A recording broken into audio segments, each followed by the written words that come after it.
নমস্কার, দুনিয়াদারি নিয়ে আপনাদের সঙ্গে আমি সোনিয়া। আজ কথা বলবো এমন একটা বিষয় নিয়ে যা নিয়ে গোটা দেশ জুড়ে চিন্তা রয়েছে বইকি। এক অভিনেতার, বিনোদুনিয়ার এক অভিনেতার অসুস্থতার খবর এখন সাড়া ফেলে দিয়েছে প্রায় গোটা দেশে। হ্যাঁ, গোটা দেশ বলছি তার কারণ তিনি শুধুমাত্র টলিউড ইন্ডাস্ট্রিতেই সীমাবদ্ধ নেই। আর টলিউড ছাড়িয়ে বলিউড তো বটেই, সারা দেশে বিখ্যাত বিখ্যাত সিনেমা, ওয়েব সিরিজ এখন তাকে ছাড়া অসম্পূর্ণ বলা যায়। সেটা বজরঙ্গি ভাইজানের মতো সিনেমা হতে পারে, রাজেশ শর্মা এই নামটা শুনলে সবার আগে এখন অবশ্যই স্পেশাল 26-এর কথা নিশ্চয়ই আপনাদের মনে ঘোরাফেরা করে MS ধোনির ছবিটির কথাও। রাজেশ শর্মার ব্যাপ্তি এখন এমনই, খোসলা কা ঘোসলা, বিপুল নাম ডাক সাড়া ফেলে দেয়। হ্যাঁ, রাজেশ শর্মা এখন এমনই এক ব্যক্তিত্ব। প্রভাস, দক্ষিণী তারকা প্রভাসের সঙ্গে ফৌজি ছবির শুটিং করছিলেন তিনি। আর সেই ফৌজির ছবির শুটিং চলাকালীনই রামোজি ফিল্ম সিটিতে শুটিং শেষ হওয়ার পর কলা কৌশলীদের সঙ্গে, টেকনিশিয়ানদের সঙ্গে নাকি রাজেশ শর্মা কথা বলছিলেন। আর তখন ঘটে যায় সেই অঘটন, জানিয়ে গোটা দেশে সাড়া পড়ে গেছে রাজেশ শর্মার অসুস্থতা নিয়ে। কারণ তিনি এই মুহূর্তে হাসপাতালে চিকিৎসাধীন। কিন্তু কেন, কি হয়েছিল সেদিন? শুটিং হওয়ার পরে টেকনিশিয়ানদের সঙ্গে কথা বলছিলেন রাজেশ শর্মা।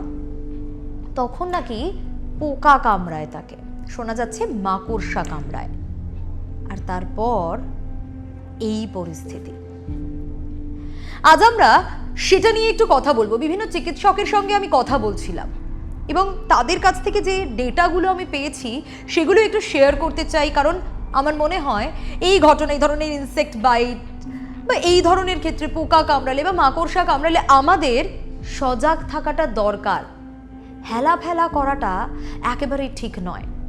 কেন এ কথা বলছি তার কারণ, এই যে মাকড়সা যদি কামড়ায় তাহলে আমাদের খেয়াল রাখতে হবে পাঞ্চার বাইট। চিকিৎসক প্রথম ডাক্তাররা দেখেন পাঞ্চার বাইট। এই পাঞ্চার বাইট কি? মাকড়সা যদি কামড়ায় তাহলে সেক্ষেত্রে বাইটটা এই ধরনের হবে, অর্থাৎ দুটো হুল, এই ধরনের বাইট হবে। কিন্তু যদি বাকিদের ক্ষেত্রে ধরি, সেটা মৌমাছি হতে পারে, সেটা ভীমরুল হতে পারে, সেটা বোলতা হতে পারে, সেটা মশা হতে পারে, বা সেটা অন্য কোনো পোকা হতে পারে, সেক্ষেত্রে একটা পাঞ্চার বাইট দেখা যায়। হ্যাঁ, সিঙ্গেল। কিন্তু দুটো হুলের দাগ একেবারে সুস্পষ্ট থাকে যদি সেটা মাকড়সা কামড়ায়। চিকিৎসকরা এই পাঞ্চার বাইটের পর কি খেয়াল করেন যে নিশ্চিত হতে হয় ব্লাড টেস্ট করে বিষ শরীরে কোথায় কোথায় প্রবেশ করছে, কতটা ছড়িয়েছে। কারণ যখন এই বিষ ছড়ায় তখন আমাদের শরীর কি চেষ্টা করে? আমাদের শরীর চেষ্টা করে ড্যামেজ কন্ট্রোল করার জন্য। হ্যাঁ, তার কারণ রোগ প্রতিরোধ ক্ষমতা তখন বেড়ে যাবে, এটাই স্বাভাবিক, কারণ শরীর তো চেষ্টা করবে সেটাই। তো ব্লাড টেস্টের ফলে এটা বোঝা যায় যে বিষ শরীরে কতটা ছড়াতে পেরেছে, কি অবস্থা, কর্পাসেলগুলো কিরকম রয়েছে। বিষ কোথায় কোথায় ছড়ায়? কোষে ছড়ায়, সেলের মধ্যে ছড়ায়, রক্তের মাধ্যমে, স্নায়ুতন্ত্রে, আমাদের নার্ভে ছড়িয়ে পড়তে পারে মাসল বা পেশিতে। এর ফলে কি হতে পারে?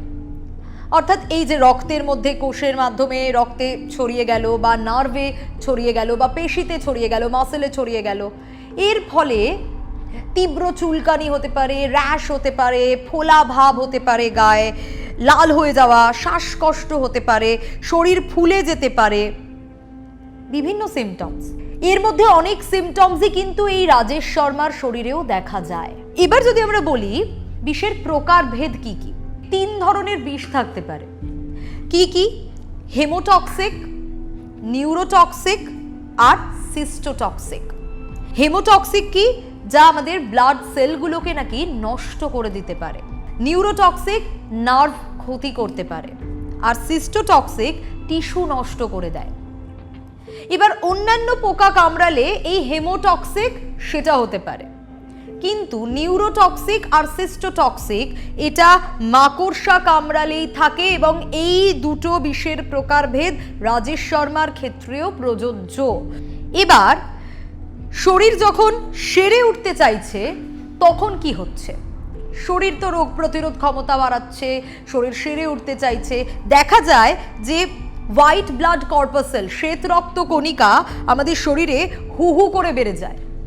আর কি বেড়ে যায়? বেড়ে যায় নিউট্রোফিলসের সংখ্যা। এই যে ফোলা কমানো, নিউট্রোফিলসের সংখ্যা বেড়ে যায়। এবার বেড়ে যায় ইউসিনোফিল, ইউসিনোফিলের সংখ্যাও বেড়ে যেতে থাকে। কিন্তু সমস্যা হয়, প্লেটলেটকে নষ্ট করে দেয় এই বিষ, ফলে প্লেটলেট কমে যায়। ম্যালেরিয়া বা ডেঙ্গির ক্ষেত্রেও আমরা দেখি না, প্লেটলেটস কমে যায়, তখন চিকিৎসকের কাছে চ্যালেঞ্জ হয় এই প্লেটলেটস বাড়ানো। এক্ষেত্রেও কিন্তু তাই, প্লেটলেটস কমতে থাকে। আর ডক্টরদের কাছে সবচেয়ে চ্যালেঞ্জিং এটা যে এই হোয়াইট ব্লাড কর্পাসেল, এই নিউট্রোফিলস, এই ইওসিনোফিলস, এগুলোকে কমাতে হবে আর প্লেটলেটটাকে বাড়াতে হবে। হ্যাঁ, তবে শরীর স্টেবল হবে। এই চ্যালেঞ্জ, কারণ এই যে ইউসিনোফিল, নিউট্রোফিলস বা ডব্লিউবিসি এগুলো বেড়ে যাচ্ছে, প্লেটলেটস কমে যাচ্ছে, এগুলো কিন্তু একেবারে কয়েক ঘন্টার মধ্যে হচ্ছে, হু হু করে হচ্ছে। সেটাকে কমানো, প্লেটলেটটাকে বাড়ানো, এটা খুব খুব খুব চ্যালেঞ্জের। কারণ প্লেটলেটস যদি হু হু করে কমতে থাকে তাহলে শরীরে কি ক্ষতি হয় তা কম বেশি আমাদের সকলের জানা। এবার এখানেই কিন্তু শেষ নয়। বিপদ আরো কখন বাড়ে জানেন? বিপদ আরো বাড়ে ঠিক তখন যখন টক্সিন শরীরের ভেতরে ঢোকে। এই টক্সিন কি করে? কিডনিকে এফেক্ট করতে পারে। কিভাবে? ক্রিয়েটিনিন বেড়ে যায় কিডনিতে। লিভার এনজাইম সাধারণ মাত্রার থেকে অনেক গুণ বেড়ে যায়। আর যখন লিভার এনজাইম সাধারণ মাত্রার থেকে অনেক গুণ বেড়ে যাবে তখন যে কি ক্ষতি তা বলার অপেক্ষা রাখে না। ঠিকমতো যদি চিকিৎসা না হয় তাহলে সাংঘাতিক কিছু হতে পারে। এবার বলি, এই সাংঘাতিক কিছু হতে পারে মধ্যে কি? কম বেশি আমরা সেপসিস শব্দটা শুনেছি না? সেপটিক হয়ে যাওয়া, শরীরের মধ্যে বিষ ছড়িয়ে যাওয়া। সেপসিস হয়ে গেলে প্রাণঘাতী এই সেপসিস, তা বলার অপেক্ষা রাখে না। আর হতে পারে টিস্যু নেক্রোসিস।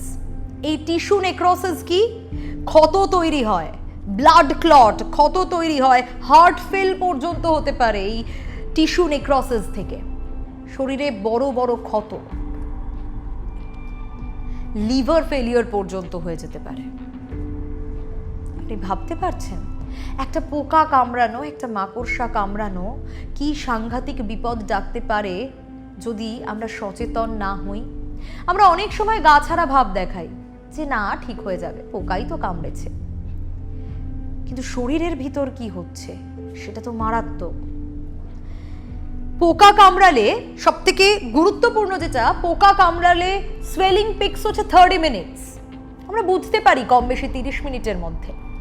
কিন্তু স্পাইডার যদি কামড়ায়, মাকড়সা যদি কামড়ায়, তাহলে তা 4 থেকে 8 ঘন্টা সময় নিতে পারে। এবং এই যে ব্যবধানটা, এর মধ্যেই কিন্তু শরীরে যা হওয়ার তার অনেকটা ক্ষতি হয়ে যাচ্ছে।